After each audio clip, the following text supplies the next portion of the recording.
You are a person. You have feelings. You want to live and love. You don't deserve this. This is wrong. And if you can't see that, then I suggest you just leave right now. The man in the suit looks at you with disgust before speaking again. You dare question my decisions. You are the one with the problem, not I. If you had done your job properly, we wouldn't be in this position. You cry. You can't take it anymore. You are sobbing as you kneel before this man. You cry. There is a very brief moment of silence before the man in the suit begins laughing. Ha ha ha, I told you she was weak. He raises his palm to strike you, but you duck. You cry. He pulls, and you are just dragged across the floor. You reach out your free arm, but he catches it in one hand. The man suddenly becomes friendly. Now, it's going to be all right. Don't cry. There's a brief moment of panic as you try to think of a way out of this, but you come up with nothing. Song appears again. Hey human, it's time for your punishment. You draw your arm back before it happens. You are suddenly transported to a different room within the factory. You find yourself in a bright orange room, with long bright orange handcuffs on both of your hands. You are strapped to a long orange table with your head lower than the width of the table, and your feet nearly higher than your head.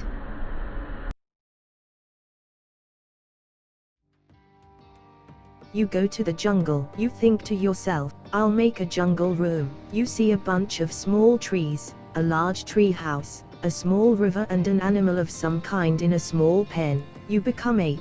You change into an orangutan, and begin swinging from the ceiling by your hands.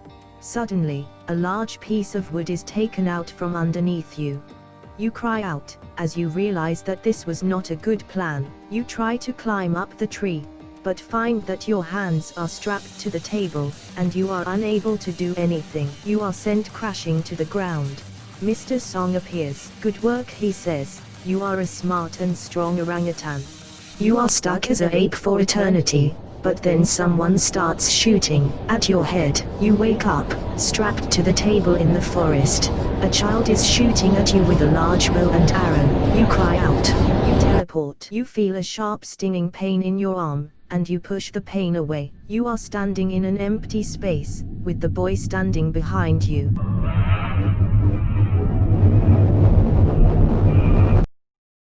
Suddenly, you hear a laugh, and the door slams shut. You turn around, and see the clown. He begins to swing a golf club into the bars of the cage, which protect an ancient Jackson Pollock painting.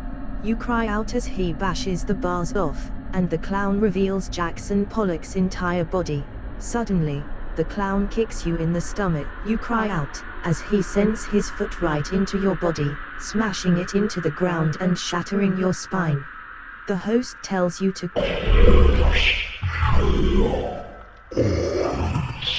Suddenly, the clown throws a lit Molotov at you and screams. As the flames lick at your skin, you see her eyes. I'm not a monster, she screams in agony. The host tells you to close your eyes again. Suddenly, the clown picks you up and smashes your face into the cement. You scream, as blood spreads across your mouth. You get TF out of there. I'm done with this, you say.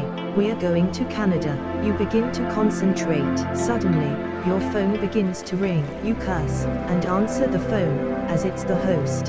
Hello, you forgot to ask for the password, moron. What? For the password, moron. What for password? I don't ask for password.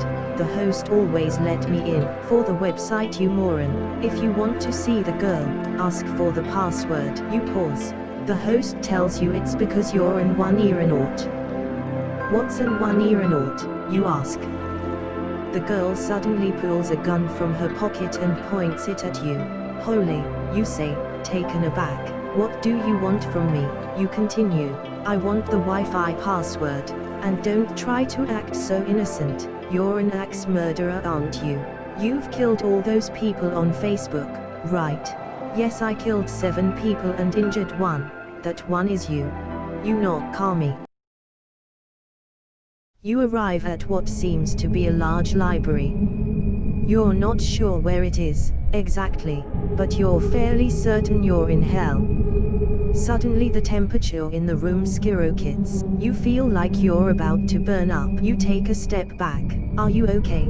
The man asks. I just teleported us. You look around. You realize you're in the room with the 1,000 volumes of sin. Suddenly, a voice echoes throughout the library.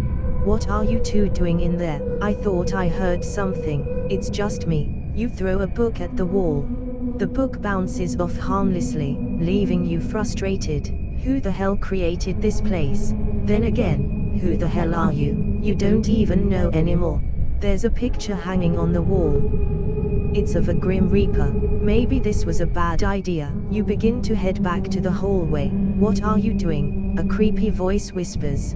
I thought you'd be happy to see me. You turn to look at the doorway. It's still there, staring at you. You try to find your way out of the room using the walls and ceiling as your only guides. Suddenly, the walls begin to move. They're alive.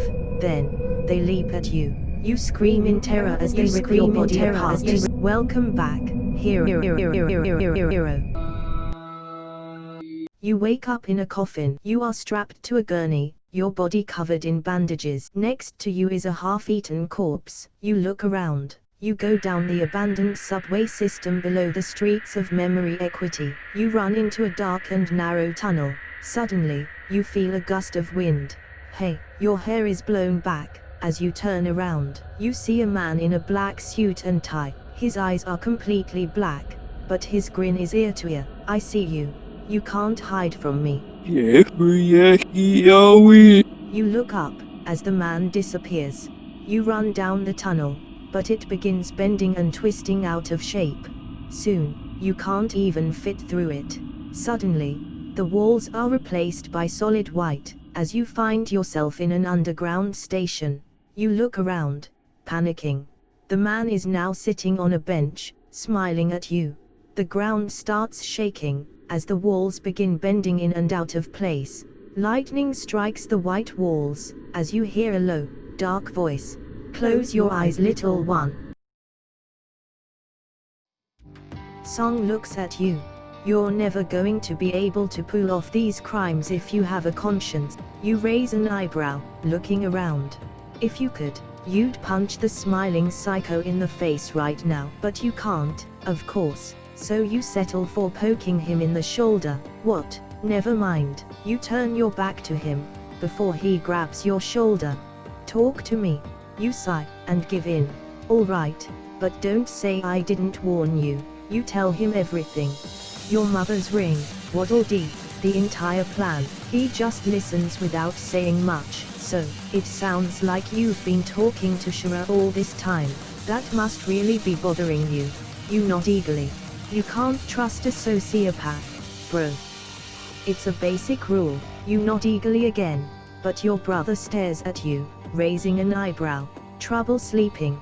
You nod quickly, before stopping. All right, I'll show you. You pull down your shorts and underwear, showing your clenched fist underneath to him. What's that for? 9 years, you've only ever used that once. Why start now? He stares at your fist, and you feel a sharp pain in your stomach. You groan, and let go of your genital.